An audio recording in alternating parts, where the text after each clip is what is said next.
하나님의 말씀은 창세기 24장 1절 말씀부터 7절 말씀까지입니다.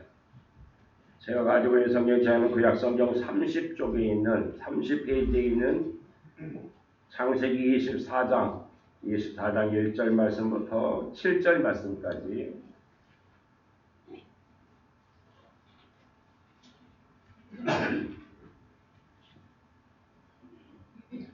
우리 1절 말씀부터 우리 함께 읽겠습니다. 아브라함이 나이가 많아 늙었고 여호와께서 그에게 범사에 복을 주셨더라. 아브라함이 자기 집 모든 소유를 맡은 늙은 종에게 이르되 청하건대 내 허벅지 밑에 내 손을 넣으라. 내가 너에게 하늘의 하나님 땅의 하나님이신 여호와를 가리켜 맹세하게 하노니 너는 내가 거주하는 이 지방 가나안 족속의 딸 중에서 내 아들을 위하여 아내를 택하지 말고 내 고향 내 족속에게로 가서 내 아들 이삭을 위하여 아내를 택하라. 종이 이르되 여자가 나를 따라 이 땅으로 오려고 하지 아니하거든 내가 주인의 아들을 주인이 나오신 땅으로 인도하여 돌아가리이까. 아브라함이 그에게 이르되 내 아들을 그리로 데리고 돌아가지 아니하도록 하라. 하늘의 하나님 여호와께서 나를 내 아버지의 집과 내 고향 땅에서 떠나게 하시고 내게 말씀하시며 내게 맹세하여 이르시기를 이 땅을 내 씨에게 주리라 하셨으니 그가 그 사자를 너보다 앞서 보내실지라. 내가 거기서 내 아들을 위하여 아내를 택할지니라. 아멘. 믿는 자와 믿을 수 있는 자라고 하는 제목을 함께 나누겠습니다. 우리가 이렇게 얘기할 때 저 사람 믿을 수 없는 사람이야 라고 그렇게 얘기도 하고 저 사람 믿을 수 있는 사람이야 라고 얘기도 하죠. 오늘 그런 취지입니다. 오늘 아까 우리 장로님 기도 속에서 나왔는데 유엔에서 우리나라가 선진국이라고 선언을 했죠. 어느 정도 우리가 그만큼 위치가 올라와고 잘 살고 있기 때문에 그렇다고 봅니다. 선진국 하면은 가장 먼저 여러분이 무엇을 떠오르는지 모르겠지만 선진국 하면 가장 기본적인 것, 윤리적, 도덕적인 것이 확립되어 있는 것이죠. 그러니까 선진국에 가면은 절대로 신호등을 잘 지키죠. 아무리 차가 저도 그래 요즘에 그런 것을 굉장히 느끼는데 시골길 가다 보면 차 한 대도 안 다녀. 그런데 빨간불이야. 다른 차 쌩쌩 다 지나가는데 그걸 지키려고 그러니까 나만 바보 같아. 그래도 지켜야 하는 것이 선진국인 줄 믿습니다. 왜냐하면은 질서예요. 그것은 질서. 그걸 더 크게 확대하는 게 법이에요. 그 법이라고 하는 것은 이미 하나님께서 우리들이 인간에게 계속해서 그러한 이야기가 구약 시대 때부터 주신 말씀이에요. 그대로 사람이 살지 못해 되냐는 그걸 지키지 않다가 어느 가정은 정말 엄청나게 불행해지는 경우가 있어요. 그런 경우도 많잖아요. 음주운전 하지 말라고 하는데 음주운전 하다가 많은 사람들이 피해를 보고 있어요. 그리고 또 하지 않는 것이 선진국이란 말입니다. 경제적으로 말이죠. 우리가 잘 살고 갑질을 하는 것이 선진국이 아니라 그러잖아요. 요즘 우리 사회가 정치적으로 저는 요즘 뉴스를 잘 보지 않는데 뭐 인터넷으로 큰 것만 이렇게 보고 하다 보니 그런 건데 너나 다 대통령 되겠다라고 나와 있는데 정말 그 사람들 가운데 왜 이와 같은 일들이 있을까? 엄청난 불신이에요. 근데 이 불신이 계속해서 커져가면은 우리 모든 사람이 살아가는데 불편합니다. 서로 믿지 못하는데 어떻게 행복하게 살아갈 수 있겠습니까? 또 하나는 불신이 아주 심각해졌고 또 하나는 양극화가 아주 심각해졌다는 겁니다. 자본주의 사회에서는 누가 뭐 복지라고 하는 혜택은 있지만은 내가 노력하지 않으면 그 경쟁 사회에서 도태될 수밖에 없지요. 그러다 보니 엄청난 양극화가 심해져 있습니다. 그것은 교회도 예외는 아닌 것 같아요. 그래서 오늘은 이 믿음에 관한 이 신뢰에 대한 말씀을 잠시 나누고자 하는 것입니다. 한 번은 예수께서 배를 타고 갈릴리 바다를 건너가고 계시는데 근데 갑자기 광풍이 일어나서 배가 침몰 지경에 이르게 되었습니다. 갈릴리 출신인 제자들 가운데 보면 바다에서 어부 생활하던 그 사람들도 있는데 그 풍랑을 헤쳐나갈 길이 없어요. 그런데 참 희한하게 그런 풍랑 속에서도 예수님은 건물에서 주무시고 계셨다라고 하는 겁니다. 어떤 사람은 내 예수님 너무 피곤하시니까 주무셨겠지라고 하는데 아니요. 정말 예수님께서는 그런 풍랑 가운데서도 편안한 평안이 있었다라고 하는 것을 알 수가 있어요. 그 평안함만 있으면 그와 같은 곳에서도 편히 주무실 수 있는 거예요. 제자들이 쩔쩔매면서 예수님을 깨웁니다. 주여 우리들이 죽게 된 것을 돌아보되 아니하시나이까라고 깨우니까 예수님께서 일어나셔서 그 파도와 바람을 명령하여 잔잔케 하신 이후에 제자들에게 말씀하시죠. 어찌하여 무서워하느냐? 믿음이 적은 자들아 라고 말씀하십니다. 이 말씀은 참 의미가 깊이 있는 말씀이라고 보는 것이죠. 참 평안이라고 하는 것은 어디에서 올까? 때로 보면 바다는 잔잔하게 고요한 바다에서 평안이 올까? 근데 그때 보면 그 바다가 언제 어떻게 돌변할지 모른다라고 하는 것이죠.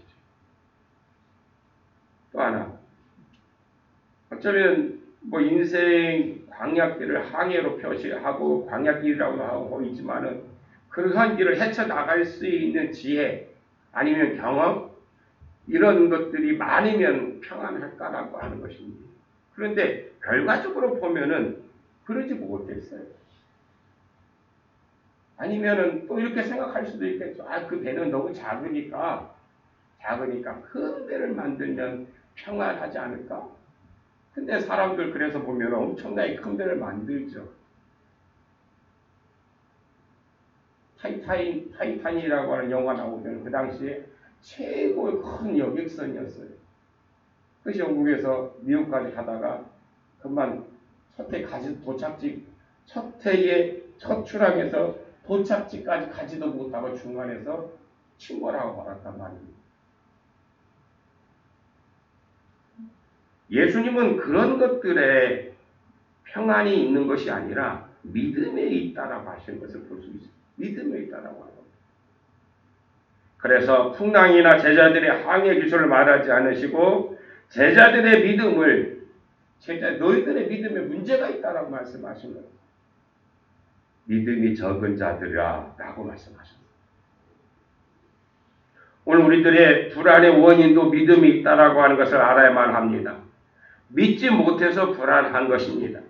그러므로 이 믿음을 잊는다고 하면 다 잊는 것이 되고 맙니다. 그러므로 믿음을 소중히 여겨야 할 줄로 믿습니다. 전적으로 믿으면 전적으로 행복해질 수가 있습니다. 그런데 누구도 믿지 못하는 사람이 있어요. 그 사람은 모든 것이 다 불안하고 말 것입니다. 내가 저 사람을 믿고 저 사람이 나를 믿어줄 때에 행복한 것이죠. 믿어주지 않는데 어떻게 행복할 수 있겠습니까? 그런데 이 믿음이라고 하는 것은 내가 하나님을 믿는 것과 나 자신을 믿는 것과 내 이웃을 믿는 믿음은 각각 다 다른 것이 아니라 하나라고 하는 것입니다.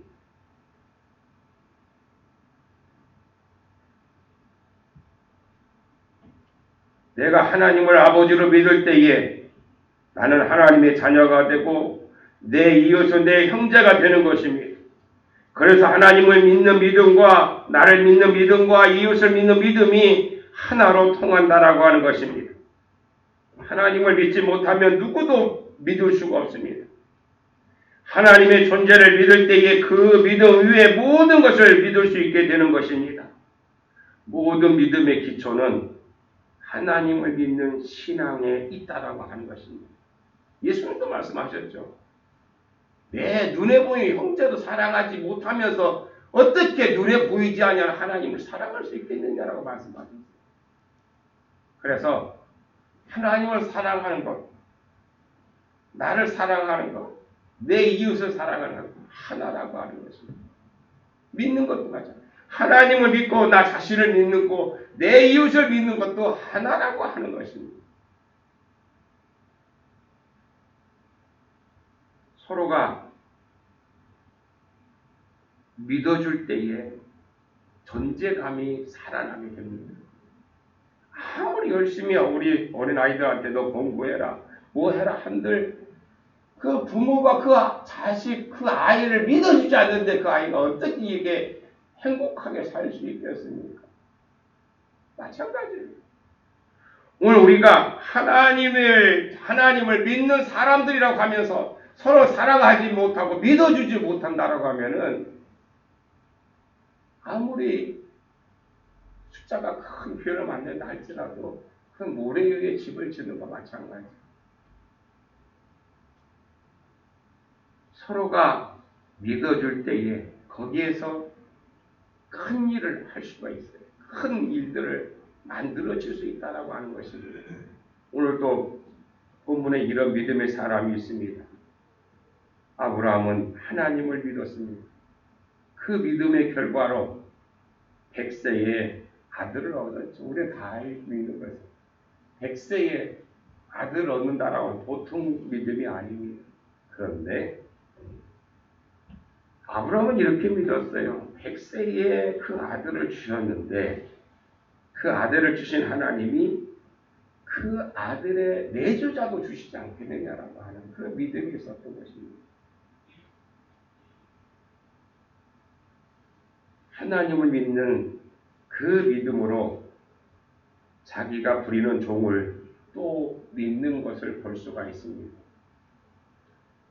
이렇게 하나님을 믿는 사람은 자기 주변 사람들을 믿게 됩니다. 하나님을 믿는다고 하면서 주변 사람들을 믿지 못하면 그것은 올바른 신앙이 아닙니다. 아브라함을 늙은 종을 믿었고 그 종에게 중요한 일을 맡기는 걸 볼 수가 있습니다. 가서 내 아들 이삭을 위하여 아내를 택해 오라고 하는 것이었습니다. 사람이 믿는다라고 하는 것은 대략 두 가지 것을 믿는 것을 의미하는데, 하나는 그 사람이 얼마나 진실하느냐라고, 저 사람 진실한 사람은 믿을 만한 사람이라고 얘기합니다. 그러니까 하나는 진실한 것이고, 하나는 그 사람의 능력을 믿는 것이죠. 그 사람이 능력이 있는지 없는지 보는 거예요.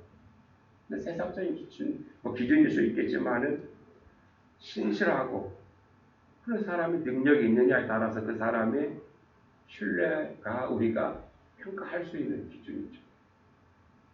아브라함은 그 중에 하나를 믿고 하나를 못 믿는 것이 아니라 둘 다 믿었습니다. 아브라함은 그 늙은 종의 충성심을 믿었고, 아브라함은 그 종의 판단력을 믿었고, 그리고 아브라함이 선택하는 것처럼 아마 이 종도 그렇게 선택할 것을, 자기 며느리의 감을 그 늙은 종에게 부탁하는데 아마 내가 선택한 것처럼 이 종도 그렇게 선택해 줄 것을 믿었다라고 봅니다.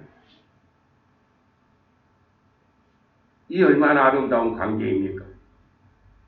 생각해 보면은 자기 가문의 운명을 맡기는 것과도 같은 것이죠. 어느 가정이든 사람 하나 잘못 들이면 그 가문이 참 불행해지는 경우가 많죠. 하물며 그 아들이 100세에 얻은 아들입니다. 그야말로 금지옥역으로 키웠던 아들입니다. 아브라함에게는 생명과도 같은 아들이었습니다. 그런 아들이 평생 동안 반려할 아내를 고르는 일을 자기가 직접 하지 않고 자기와 함께 했던 늙은 종에게 부탁하고 있는 것입니다. 아브라함이 갈 수 없어서가 아닙니다. 아브라함은 그의 종을 그만큼 신뢰하고 있었다라고 하는 거죠. 믿었다라고 하는 것입니다. 가서 내 마음대로 처녀 하나를 골라 오라고 하는 것입니다. 나를 인도하신 하나님이 너에게 내 길도 인도하실 것이라고 믿고 있는 거예요. 아브라함은 하나님만 믿은 것이 아니라 자기의 늙은 종을 믿었습니다. 그의 진실을 믿었고 그 종의 판단력을 믿었고 그의 최선을 그 종의 최선으로 자기를 돕는 것을 믿었다라고 하는 것입니다. 만일 여자가 너를 쫓아오고자 아니하면 나의 이 맹세는 너와 상관이 없다라고 말하죠. 그 종이 혹시 그럼 내가 가서 선택해서 왔는데 그 여자가 오지 않으면 어떻게 합니까? 라고 하는 그런 얘기예요. 다시 말하면 이것은 내가 최선을 다하고 그 다음 결과는 책임을 묻지 않겠다라고 하는 것입니다. 이것이 바로 믿는 것이죠. 맡길 때에는 이렇게 맡기는 것입니다. 일이 잘못되면 내 책임이고 일이 잘 되면 내 책임이라고 말하는 그러한 불행한 일이 아니라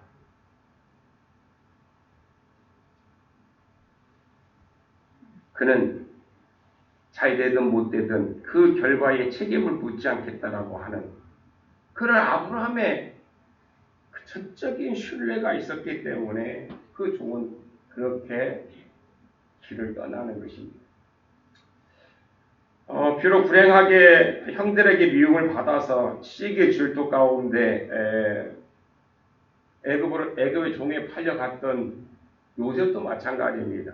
보디발이 자기 아내만 빼고 자기 집안 살림을 모두 요셉에게 맡겼죠.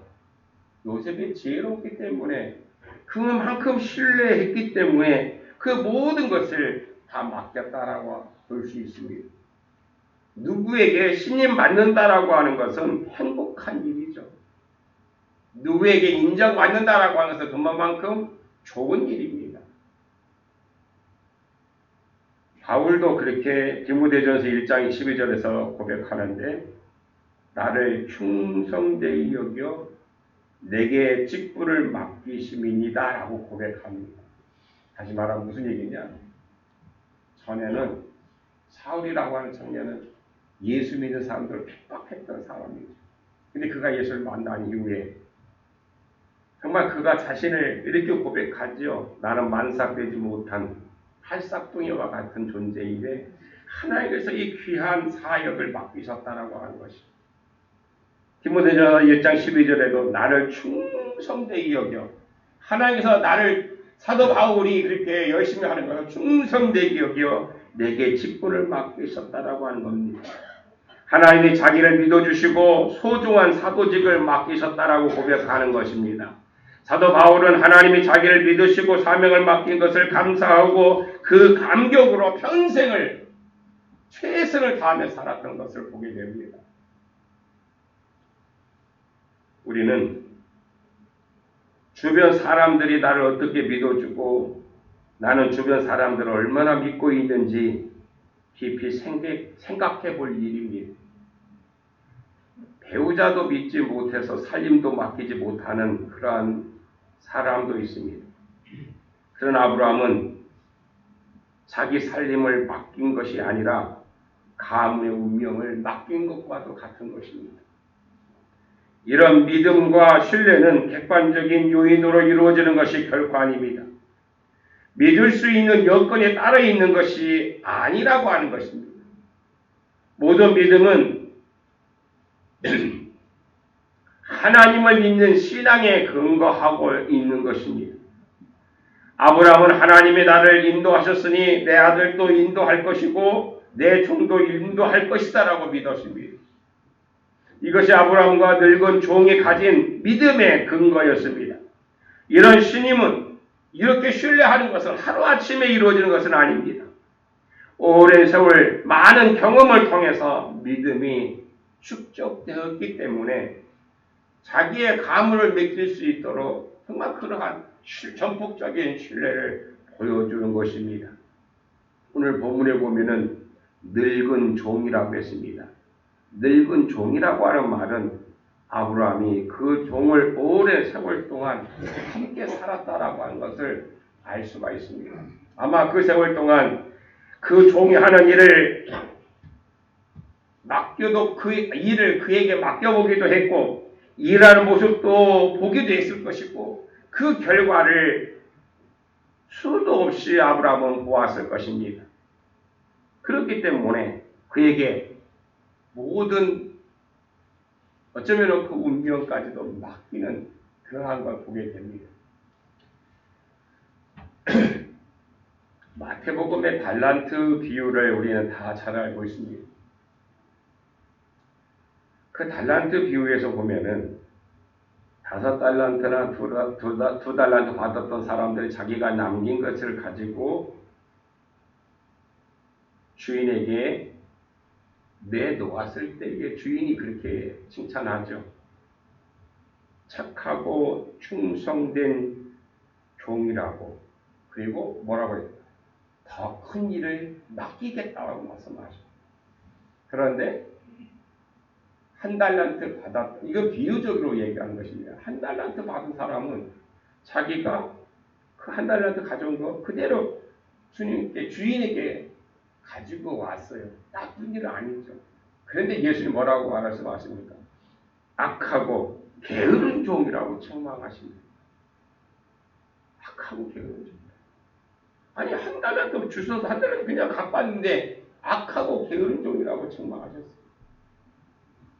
혹시 이렇게 생각하실 분도 있을지 모르겠어요. 이 사람도 아마 5달란트나 2달란트 받았으면 더 열심히 할 수 있지 않겠느냐라고 말할 수 있을 것 같아요. 이 사람도 그럴 거예요. 나도 5달란트 주시면 나도 5달란트 남기는 그런 일을 하겠습니다라고 말할 수 있겠지만은 그런데 결과적으로 보세요. 현실은 현재의 결과를 보아서 믿을 수 없다라고 하는 것입니다. 믿음은 오랜 시간 탑을 쌓듯이 쌓는 것이지 하루아침에 이루어지는 것은 아니죠. 이솝의 우화 가운데 늑대와 소년의 이야기가 우리 다 알고 있는 것처럼 진실하지 못하면 신뢰를 잃게 되는 것입니다. 믿음과 신뢰는 상당한 경험과 시간이 필요합니다. 그러므로 누가 나를 믿어주지 않는다라고 불평할 것도 없고 원망할 것도 없습니다.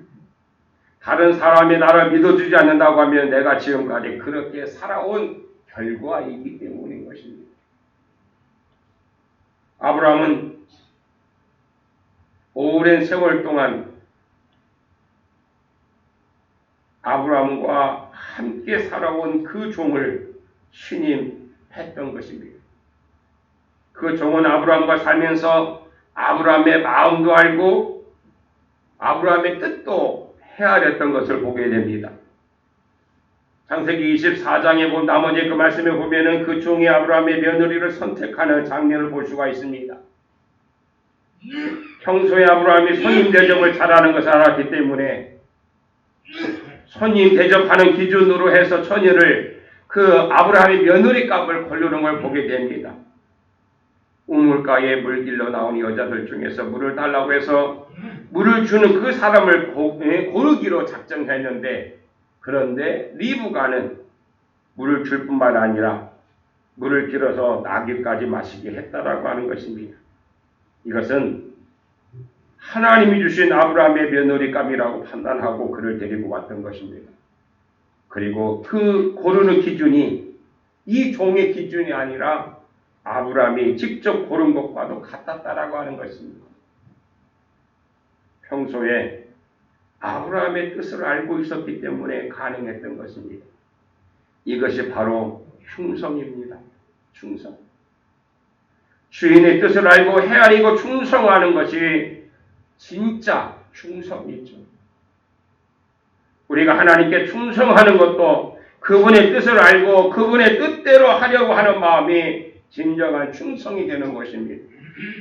우리가 충성한다고 하면서 내 생각대로 내 계획대로 하려고 하는 것은 충성이 아니에요.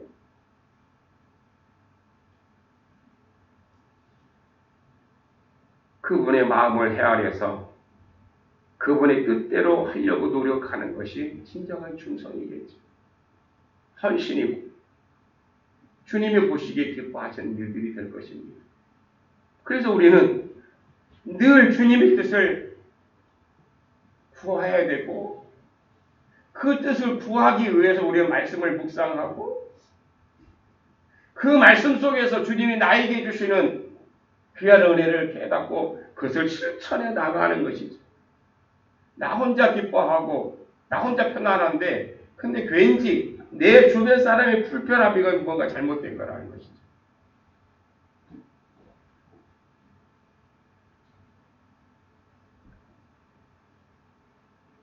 내가 하나님의 뜻을 알고 행하면 하나님이 나를 신뢰하게 되고 하나님이 나를 신뢰하시면 사도 바울이 그랬던 것처럼 내게 귀한 직분을 주셔서 충성하게 하고 그 일로 말미암아 하나님이 주셨던 그 모든 것을 그 직분이 내게 복이 되게 하시다라고 하는 거죠. 그래서 우리가 하나님을 믿는데도 경건의 훈련이 필요합니다. 사람을 믿는 데에도 상당한 시간이 필요합니다. 지금부터라도 하나하나 하루하루를 신뢰를 쌓아가야 할 줄로 믿습니다. 탑을 쌓듯이 신뢰를 쌓아가야만 합니다. 그러면 언젠가는 하나님이 나를 신뢰하시게 될 줄로 믿습니다. 그러면 나도 믿을 수 있는 사람이 될 것이죠. 하나님이 나를 통해서 저놈은 믿을만 하네? 라고 한 것은 이미 하나님 기뻐하신다는 것입니다. 여러분 모두가 그런 하나님이 인정하는 믿음의 사람이 되어지기를 주님의 이름으로 축원합니다. 기도하시겠습니다. 주님, 우리가 평생 주님을 섬기며 주님의 자녀로 살겠다고 다짐을 하지만 때로 세상 통파에 휩쓸려 세상 기준에 흔들릴 때가 너무 많습니다. 성령님이여 붙들어 주시사 나에게 귀한 직분을 허락하셨사오니 그 모든 것을 감당할 수 있도록 도와주셔서 주님 나라에 들어갈 때에 착하고 충성된 종이라고 인정받는 우리 모든 성도들 되게 하여 주옵소서. 이 사업을 저희서 구원하신 예수님의 이름으로 기도하옵나이다. 아멘.